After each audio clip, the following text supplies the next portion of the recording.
Totally Useless Information with Nick and Roy is brought to you in part by Tom's Place, the finest in men's fashion, located in Toronto at 190 Baldwin Street, in the heart of Kensington Market. Or visit toms-place.com.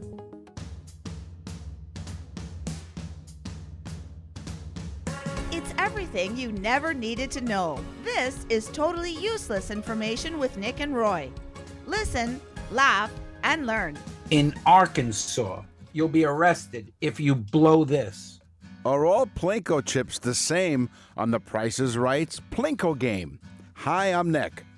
And I'm Roy. And this week we scoured the internet to find out these useless tidbits just for you. Plus, we'll answer your questions in the mailbag segment. A listener wants to know the real name of the mascot of the cereal that her daughter eats every single morning. And in the news, you asked for it, you got it. More stupid criminal stories. Totally useless information. It's everything you never needed to know.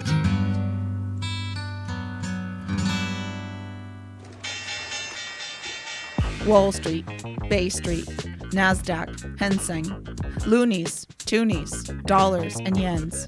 This is On the Money with Nick and Roy. You know what else is on the money? Sorry, I stepped all over her. You know what else is on the money? This show. Thank you very much. 100 countries around the world. You know you can get arrested for stepping on ladies like that. That's right. 100 countries around the world on the iHeartRadio Talk Network, coast to coast to coast in Canada. And you know why, Nick? United States. You know why? Why? We're on iHeartRadio. Why? We're in 100 countries. Why? We're all over the place because of the listeners, the Right. people that are listening right now. It's because of you. Yeah. So we want you to take a bow and thank you. Yes. So what do you have in terms of money so that we can pay them for listening? So I was thinking money, right? So, okay. How many times can you fold a U.S. banknote before it tears? Oh, They have machines that are actually doing this. really? So Okay. yeah. So the crack team looked into how many times, 4,000 times, an average bill, meaning a paper bill, can be folded and unfolded. So technically, that's 8,000, but 4,000 times. Okay. So I can I ask you a question? Well, okay. What? Why? Why would you do that? Well, no, they're saying that it would last for 4,000. I see. folds. I see. Okay. So it would because what they're saying is it lasts that long. Okay. Yeah, Fine. yeah. All right. It's like the licks on a Tootsie Pop. Right. Exactly. It's not important, Nick, but you know. It's useless, Hey. which is what we do, right? On this show, Oh, apparently. Yeah. 300 plus episodes of it. Coins, very much like potato chips, have ridges. Was it ruffles? Ruffles have ridges? Coins have ridges.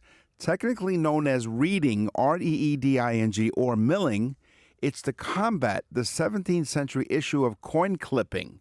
When coins were made of precious metals like gold and silver, people would shave off the edges to sell the shavings, a practice stopped by adding textured, hard-to-fake edges that immediately reveal tampering. Now, see, that's cool. Yeah. That's cool. It's totally useless and cool. Yes. Yeah. We couldn't fit that all on the business card. Totally useless and cool information with Nick and Roy. Well, I got a cool one here. Yeah. There's two cool things about it. Number Yeah. one, it's the oldest currency still in use, Okay. constant use. Okay. It is the British pound, which is also known as the British pound sterling. Right. It started in 775 after Christ. Wow. So just think about that for a second. 700 years after Jesus, Yes. it started. So Right. they've been using this. Now, why is it called the British pound? Well, it's the British pound sterling because it was gauged on pennies that were made of sterling silver and a pound of them. And Ah. that's why it's called the British pound. Okay. That makes a lot of sense. Mm-hmm. All right. Yeah. All right. So the first future contracts were for rice. So, futures contracts futures on the stock on the market. stock market, right? Yeah. So they were for rice, developed by Dojima Rice Exchange in Osaka, Japan. Oh, so they said, yeah, we're going to produce X amount of rice. Do you want to invest into it? During the 17th and 18th centuries, usually around 1730, the exchange allowed samurai and merchants to trade rice on the book to hedge against the price fluctuations and poor harvests. Right. And you always give the samurai extra money because you don't want to piss them off. Right. Ready? Counterfeiting. Yes. It became a major problem in the United States. There was loads of counterfeiting going on, and there was no basic jurisdiction to combat this. And being that money became a federal thing, before that it was just all different states, but the federal government took it over and said, hey, we got to do something about this. So in 1865, the U.S. Treasury was given the go-ahead to start and establish an organization to stop counterfeiting. That would be the Secret Service. No. Wow. Yes. Nowadays, the Secret Service is always thought of as guarding the president, the vice president, and their families, and United States dignitaries. But the Secret Service was actually started and organized in 1865 to stop counterfeiting. And by the way, they still do it today. Oh, they do. So that's one of their major functions. Yes. All right. That and getting shot at. Well, yeah, that's part of the job. You signed up for this. Yeah. So you talk about the oldest currency. How about the largest coin ever made? It weighed... Canada? No. It weighed over a ton. I thought you guys have that maple leaf thing. Yeah, but that's not the largest coin ever made. Oh, you mean the largest coin that you might carry? Yeah, but it's the largest. But it's a ton, so it's hard to carry. Largest and heaviest coin ever made is the Australian kangaroo 1-ton gold coin. 1 ton of gold. Right. It was cast in 2011 by the Perth Mint in Australia to promote their Australian kangaroo gold bullion coin series. It measures 80 centimeters or 31.5 inches American in diameter, 12 centimeters or 4.5 inches, 4.7 inches in depth. The coin is made of 99.9% pure gold, has a nominal face value of 1 million Australian dollars or around $50 million US. I don't know. It might even be more than that now with the price of gold going exactly. crazy. So the largest and heaviest coin ever made. You couldn't really hop around with one of those in your pocket. Yeah. Can't hop around, to coin a phrase. Yes, to coin the phrase, yes. Speaking of coins, yes, the Department of Homeland Security says that airport screening checkpoints, you put all your stuff in those bins. Yeah, okay, yeah. They put it in the plastic bin and it goes through the airport security. That's correct, yeah. They x-ray it and look inside your bags. Yes. So the Homeland Security says inside these bins, most of the time people take their stuff. Right. But they don't see the couple of coins that fall in the bottom of the thing. So the Homeland Security people take the bins and just turn them over into this thing, and the coins go into a chute. And they average out that they make over $1 million a year in loose pennies, nickels, and dimes and quarters that fall out of your pocket or you place in there and forget about. Yep. So you said down the chute. That's what people say when they realize they lost all those coins. They go, oh, shoot. Oh, shoot. Oh, there shoot. go the coins. There go the coin. $1 million. Wow, that's a lot. Wow. $1 million, Nick, and just loose change. Maybe we should change professions. We can sign up for one of those, security. And just tell them. I say so. Yeah? Yeah. Isn't that charming? Consumers often overtrust and favor round numbers. $10, $50, $100, right? It's one of those psychological things. Like while you're shopping, your brain usually processes those round numbers easier, right? They're associating those round numbers with honesty, quality, and simplicity. It's a nice round number. However, there's charm pricing, which is when the prices end in 99.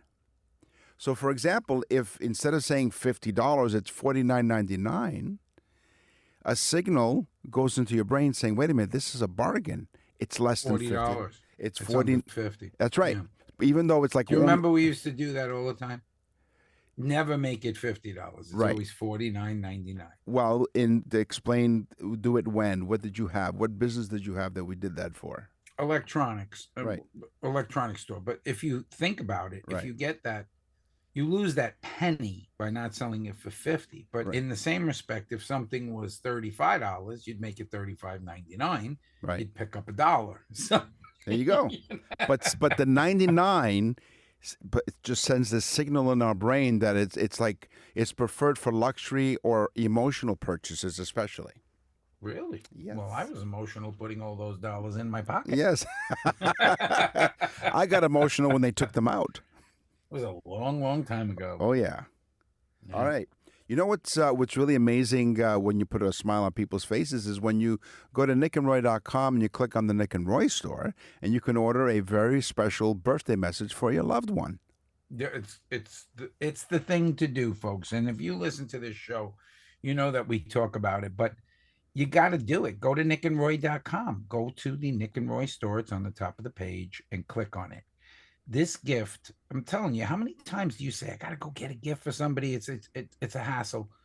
You don't have to do anything. You click on the Nick and Roy store up on the top of the page, and you do a birthday message for these people. It's the greatest gift they'll ever get. There's a sample there. It's a mini show that we do for those people, and we get more emails about how great of a gift it is.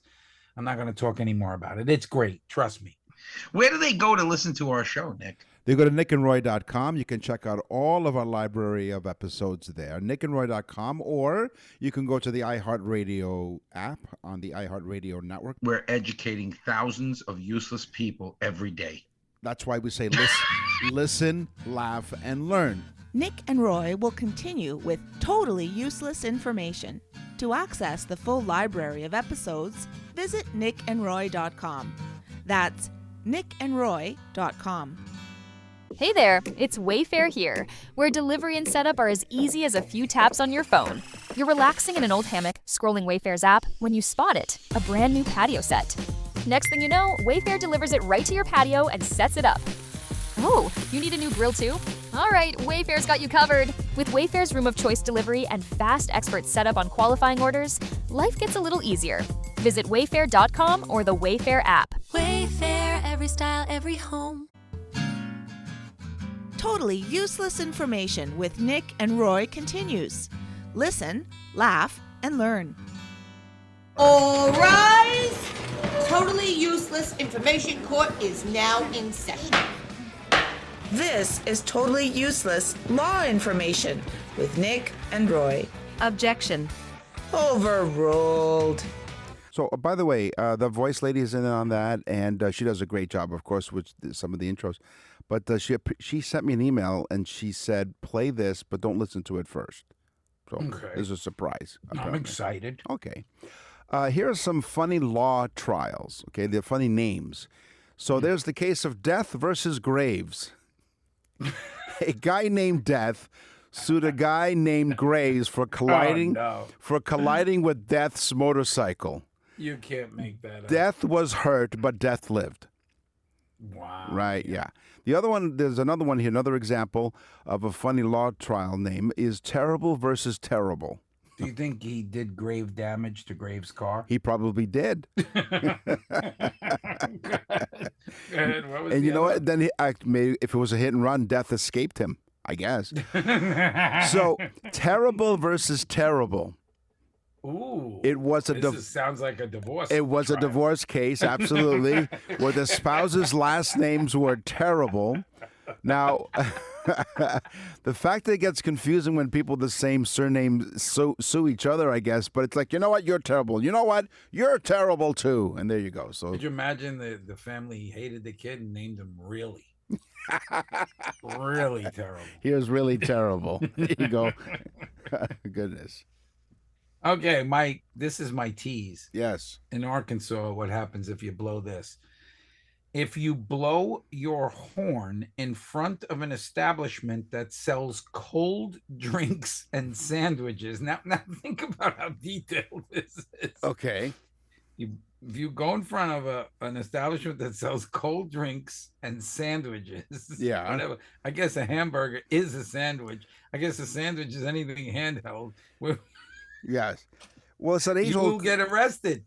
Okay, so then just It's a misdemeanor. Mr. Who? Well, Mr. and Mrs. Meaner. We Right. know them personally. Right. Mr. Meaner married Mrs. Miscellaneous. Oh, yeah. Yeah. I used to hang out with them, Mr. Meaner and Mrs. Felony. Yeah, Mrs. Felony. Well, it's not maybe no worse than the terrible versus terrible trial. So how about this? The case of Grill versus v. San Antonio, as they put it. In it, the state of San Antonio was trying to prevent exotic dancers from wearing anything less than a bikini top. When a club, that's no good. no, hold on. Now, when the club attempted to secure, I'd call that a bust. it was. Imagine you get busted at a strip club. You get busted. So, when a club attempted to secure an injunction to prevent the cities from enforcing this rule, sadly the plaintiffs were unsuccessful. But this is how the judgment came across. They were quite clever. Quote, should the parties choose to string this case out to trial on the merits, the court encourages reasonable discovery intercourse as they navigate the peaks and valleys of litigation and perhaps reach a happy ending. And in accordance, dealing with semi-nude dancers has once again fallen on the court's lap. End quote. Quite a creative judge. And a guy who's definitely been there. Yeah, well, for research purposes only. In Iowa, Nick, get ready. Yes? Throwing bricks on a highway Yeah. is illegal. Well, it would be anywhere, isn't it? I mean, that's just... Who throws bricks onto a highway? But in Iowa, they make it one step further. Throwing bricks on a highway is illegal unless you have a permit. No. Hold on. Could you imagine Hold on. walking into the city hall and, hello, I'm here to get a permit to throw bricks on the highway. So what would they ask you? What? Do you want to do what? What are you, stoned? Yeah, you want to throw bricks on the highway. No. Who does that? No. Nick? But, okay, well, people who are sick, right? I mean, you have to be like a little touched. You? No, I'm just saying, not me. I'm just saying you have to be really, really sick, right? So to do something like that. Yeah. So I'd like to throw a brick at you. Yeah. Thank you. You need a permit to do that. That's crazy, right? This is what I call the pickle bounce. A pickle cannot be sold until it bounces. Oh, you always want a good bouncing pickle. Right. According to the 1948 article, this law became a necessity after two scheming pickle packers tried to sell it. Pickle packers. So what was that? So these scheming pickle packer tried to peg Peter the pickle packer. Peter the pickle packer had a peg leg and tried to sell. Peter the pickle packer had a pronounced pickle that he attached to his peg leg. Right. They tried to sell pickles that were quote unfit for human consumption. They got to bounce, Nick. They have to bounce. Okay. You want to see a pickle bounce? You watch me play tennis. There you go. Is that why they call it pickle ball? That's pickleball. Connecticut's Food and Drug Commissioner at the time proclaimed this is in Oh, Connecticut. there's more? Yeah. Well, this is. I never told you what state this was in the United States. Yes. So Connecticut's Food and State Drug of confusion, Nick. That was. Connecticut's Food and Drug Commissioner at the time proclaimed a real pickle, quote, should bounce, end quote, when dropped from the height of 1 foot.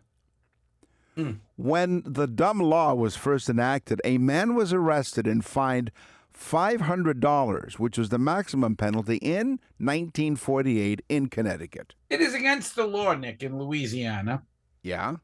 to send your friend, spouse or family Yeah. a surprise pizza. Really? Okay. This is a law in Yeah. Louisiana.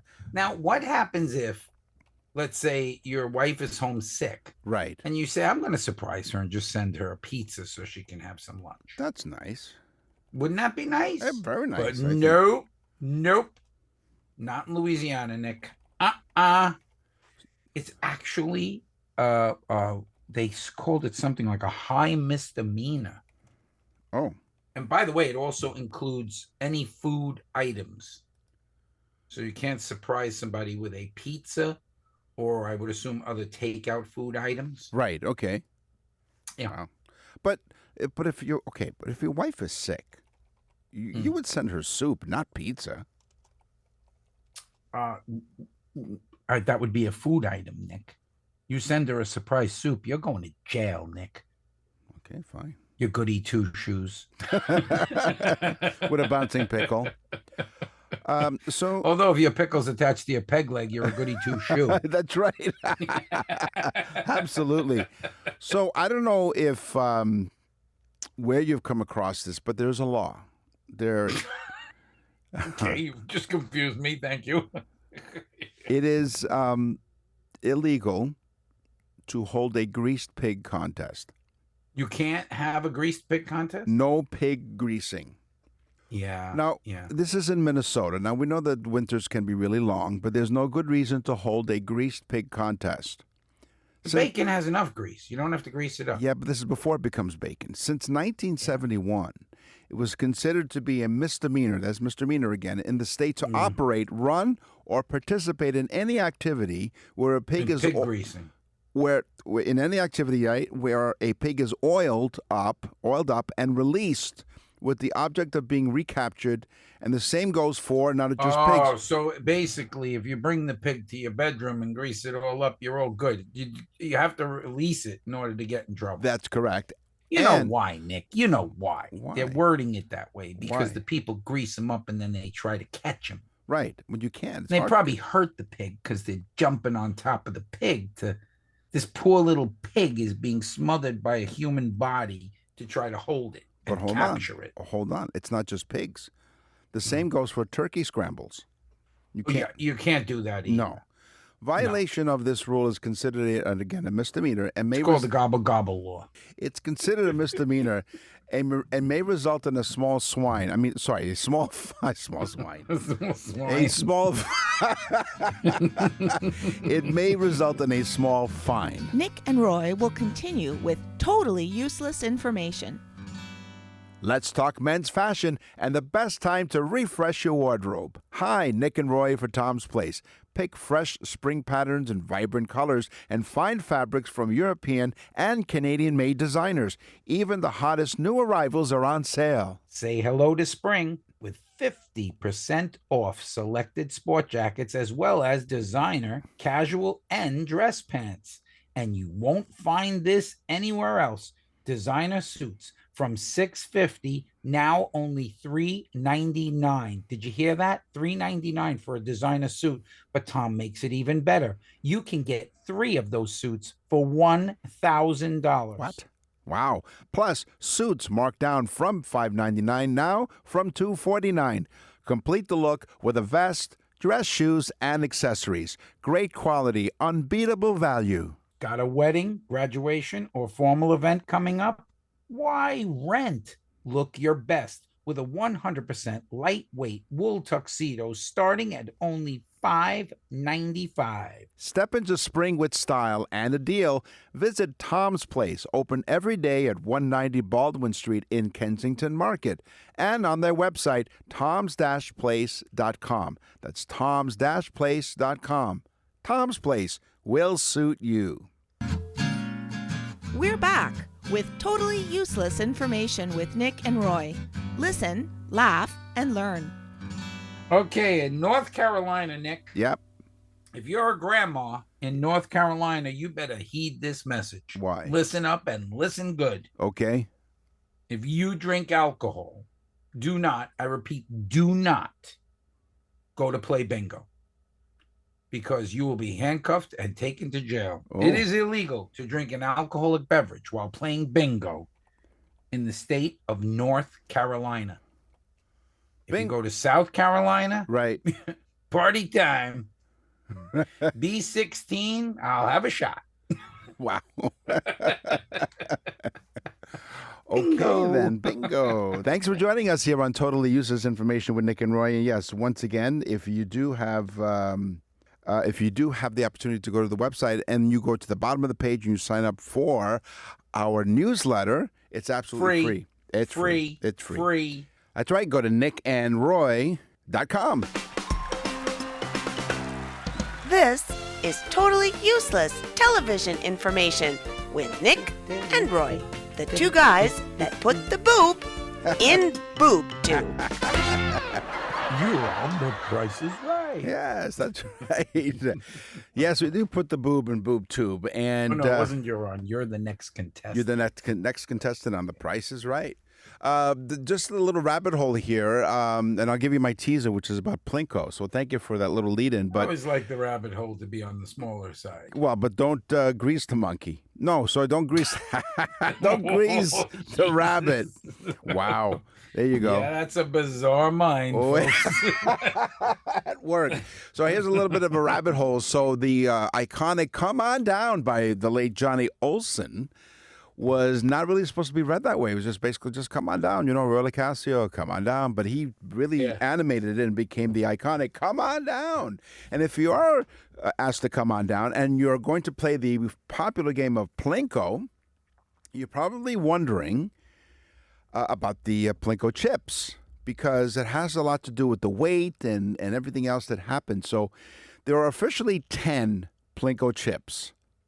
And they're weighed exactly the same, made in the same manner to ensure that every contestant has the same chance at success, right? Because the chips are expensive to produce because of the meticulous details, they need to maintain the precise, the standards and everything, and to avoid cheating. Yeah, the standards, Nick. Well, not that we know that here. We got it. We're okay. We are, I think.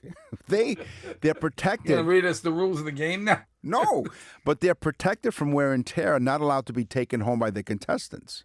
Oh, and so you can't keep the Plinko. No, they are locked away, and it's because they have to be in a Plinko vault. In the Plinko vault, I guess, right? Yeah. Now, although the game is carefully monitored, there was a famous incident in 2008. So they had rigged the board, the Plinko game, to shoot a promotional video. Can I get my pillow, Nick? Sure, hang on. So to produce this promotional shot to show you can win $10,000, so they rigged it just for the promotional commercial. They used a fishing line from the promotional shoot. They forgot to remove it, and so what happened was the contestant actually didn't go down. It did, but then when the contestant went, it went to the $10,000 slot, and it led to a massive payout. Oh, did they pay them? They did. They had to, because it actually went to the $10,000 slot. Then they realized, wait a minute, we still have the fishing wire on it. So it guided right to the $10,000 slot. There you go. In the show Breaking Bad. Yes. Have you ever watched it? No, I haven't actually, believe it or not. I actually only watched like 1 or 2 episodes. My son forced me to watch it with him one day. I didn't like it. But anyway, okay. Big show, really big show. Yeah. He's like a school teacher that gets into making meth drugs. He makes drugs. Right, okay. So, yeah. And they make meth and sell it for money, of course, for the love of money. But anyway, in the show, they have to show the meth, and it's this bluish rock-like substance. Right. So they wanted to make it, but they didn't want to buy meth, so they wanted to make it look perfect. So they literally made it out of sugar rock candy. Really? Wow. So the meth, I love rock candy, but that's why I'm a diabetic. Right. But the sugar rock candy was dyed blue, just like meth, a very light blue. Right. Yeah. Crazy. The famous, one of the more popular sitcoms on television over the years was The Golden Girls. Yeah. Popular if you're, pushing up grass on the No. It was the mid-'80s. Are you going to I'm going to go get my razor. Oh, you got to shave? So, in the mid '80s, when I worked at NBC, and I've revealed that on the show, I worked at NBC, and before the show was released, they had these previews that was on like a closed circuit television, and they were showing this to all of us that worked there, and everyone they were crying from laughter. It was so funny, and then when it was on TV, it became really popular for that reason, right?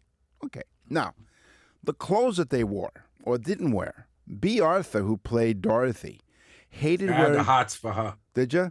Well, she had she had that manly voice.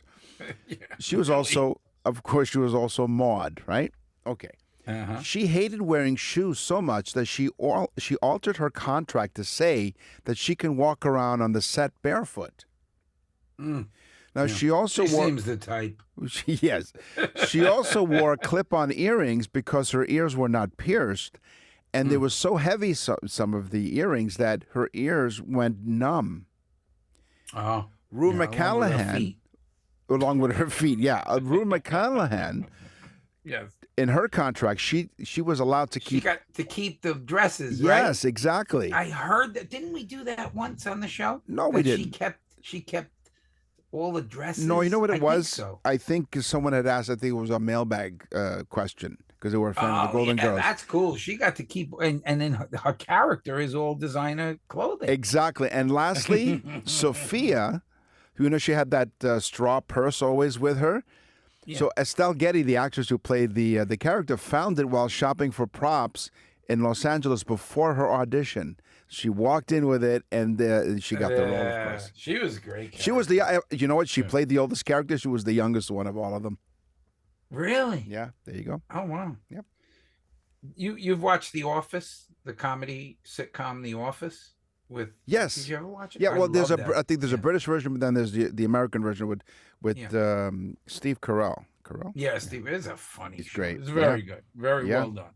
And when they look at the camera, I love it. It's Yeah. great. Yep. But anyway, the one of the more famous episodes is when Jim, the character of Jim, proposes to Pam. He does it at a gas station. Oh, Now, of course, the show is filmed on a set. right. So this would become the most expensive episode of The Office. They paid over $250,000, $250,000, to create a set that looked very similar to a gas station, Okay. Yeah. so that he could do this very quick scene to ask her to marry him. Wow. 250 grand, the most expensive episode ever in The Office. My gosh. And everybody can hear me turn the page. Yes. Actually do write. I do not use the computer. I don't trust it. You don't. Let's make a deal. So, what do you remember from that game show that people were all dressed up in crazy I remember costumes? Monty Hall would Monty ask Hall. them for things. He'd Right. say, I'll give you $5 if you give me a bobby pin. That's true. But, well, first of all, Monty Hall, he's a fellow Canadian. He's from Winnipeg. Were the contestants dressed properly, or do they have crazy costumes? Originally? Originally. Oh, they probably dressed regular, and then it became, to get picked, they probably started wearing crazy costumes. Like Studio 54. Right? I mean, Exactly. you want to get in. The traditional Let's Make a Deal audience costumes did indeed start as a deliberate strategy by attendees to get noticed by the original host, Monty Hall, Right. while contestants on the debut year of 1963, that was a great year, wasn't it, for both of us? 1963 is Yeah. the best, Nick. It is. Lots of great things happened. They wore standard business suits and dresses, probably from Tom's Place. The trend towards elaborate costumes quickly evolved where a few audience members trying to stand out. Did you say Tom's Place? Tom's Place. The best men's clothing store That's right. in the world. If you're going to a game show, go to Tom's Place. Here's a rabbit Yeah. hole. The actress Joanna Gleason. She goes to Tom's Place? No, she doesn't. She is Monty Hall's daughter. Oh, really? Yeah. Nick and Roy will continue with totally useless information. You're listening to Totally Useless Information with Nick and Roy. Listen, laugh, and learn. So I said earlier that I got an email from the voice lady. Yes, play it, Nick. Hit And it. she said, just play this. So here we go. Hello, boys. It's the Voice Lady Voice. with your 60-second surprise. When you sit in a lunchroom, it's easy to see that colleagues have preferences when it comes to the presentation of their sandwiches. Some people cut their sandwich diagonally, others cut it horizontally, others vertically, and then there's the Y-cut. These people say that each of the 3 sections is as good as the triangle's 3rd bite. The reason? The filling is thickest everywhere. But tell me, does it really matter? People may argue that it does, and that it says something about their personality, or that it impacts the taste of the sandwich. I say premium grade overthinking. I'm not a sandwich cutter. I like the 2-handed hold of a large, crusty bread bun. If that makes me a renegade, so be it. After all, doesn't it all end up in the same place? So basically, the voice lady said she likes 2-handers. Yes, exactly. So I mean that's interesting. So thank you, voice lady. I guess if you want to weigh in on this, like, how do you cut your sandwich? It's all the same, isn't it? Do you cut your sandwich? How do you cut your sandwich? Nick, I don't have time to cut my sandwich. I make it and I eat it. There you go. Hello, boys. Yes, and a well-oiled pig. Hey, if you also like to send us an email, this is how you do it. What's in the mailbag? What's in the mail?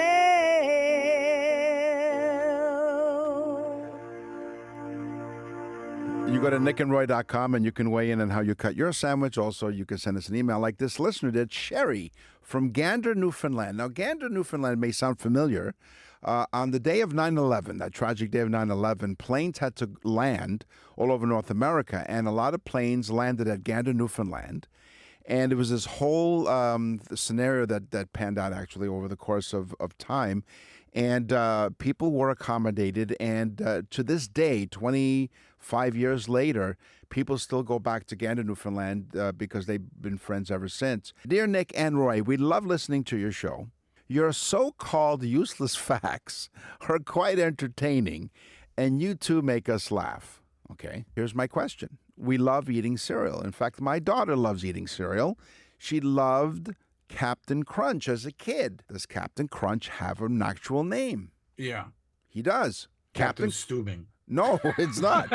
Captain Crunch, it's Captain, C-A-P''N, Crunch's full name is Captain Horatio Magellan Crunch. Thank you, Sherry, very much for sending us an email, and thank you, your fellow Ganders, Newfoundlanders. Yeah, exactly. Get a gander of that. Yeah. Harold M. he writes Arizona. Yes. Doesn't tell us where in Arizona, but All right. Harold M. Boy, oh boy. That's what caught my attention. Boy, oh boy. Oh boy. Okay. You guys are so funny. My wife thinks you're nuts, though. Okay. I thought that was just a great way to start. He says, all joking aside, we love the show and all the useful stuff. Useful. You say it's useless, but you can't believe how many people I talk to about things I've heard on your show. Oh, wow. Okay. So I call it useful information. So thank you, Harold, for confusing our audience. And us at the same time. And the woman he's married to, I guess, is known as Harold's wife because he did not put her name. So I hope she bawls you out, Harold, for saying, we finally got it read online to 100 countries around the world. Yeah. And she's Harold's wife. Mrs. Harold. Mrs. Harold. She didn't just change her last name. She probably did it as part of the witness protection program, marrying to that guy. On the show today, we talked about money, we talked about law, we talked about TV. It's time for the news. And now, from around the corner and around the world, this is TUI News. Of all the emails that we received, we get a lot of requests for, hey, can you bring back some of your stupid criminal stories in the news? And here we are. Here are some stupid, and this is how I spelled it, S-T-O-O-O-O-P-I-D, stupid criminal stories. Yeah. Number 1, Nicholas Wig. That's how I spell it all the time. That's Why, right. it's different. What are you, stupid? Benefits of a New York education. That's right. And a well-oiled pig. Nicholas Wig from 2014, after breaking into a home in South... The man's name is Nicholas Wig, so he Wig. should have been arrested right Wig. there. That's right. Wig. I wonder if he was bald. Was Nicholas Wig bald? That's what I want to know. After breaking into a home in South St. Paul, Minnesota, he was 26 years old at the time. He used the victim's computer. So he broke in and turned on the victim's computer to check I his... guess he didn't have internet at home, but go He ahead. did not, but this is what he did. He checked his Facebook profile, Stupid. but no, he forgot to log out. Wait, of course. So What, was he wigged out? He was. He was wigged out on something. Maybe You he can't wiggle your way out of that. No, he didn't. The homeowner, James Wood, returned to find his house ransacked, and Wait a minute. The homeowner's name is James Wood? James the Wood. actor? No, it wasn't James the Wood. actor, because this was in South St. Paul, Minnesota. So the house was found ransacked, and the stranger's Facebook. Oh, wait, he ransacked the house, too. Yeah, he did after he checked his Facebook status or whatever. He probably said, they didn't get back to me. So He wigged out. he wigged and out. wrecked the place. He opened up the Facebook page and saw that it was Mr. Wig's profile still open on the screen. So Wood It posted. says Mr. Wig, or No. Could you imagine his first name is Harry? Harry Wig. Harry Wig. Harry Wig. Harry Wig. This is how clever James Wood is. He posted his own phone number as a status update on Wig's profile. Oh. Wig texted him back, leading an arrest by South St. Paul police, and they arrested him. Oh my God, Okay. Wig's a moron. He is okay. Stupid criminal number 2. Oh, we have more. Can the people pick this most stupid? Maybe, yeah. Go Can to they Nick and Roy. email us? Can we give them NickandRoy.com. something? That's right. Well, you win an all-expense paid trip to across the street. No, So- we can give them something. We can find something. Sure, we can. Let them email in who the most stupid. So, folks, you heard that now. Right. Okay. Go. So number 1. Number 2, a thief entered a martial arts academy demanding money. Okay. Was it a suicide thing? A suicide pact? Within moments, he was surrounded by 20 trained black belts. Oh, And that was the end of his criminal career. Number 3. what a moron. He What a is. moron. Okay. But go ahead. It gets even better. Or maybe he gets a kick out of that. He does. Well, he did. More than that. Here's another one.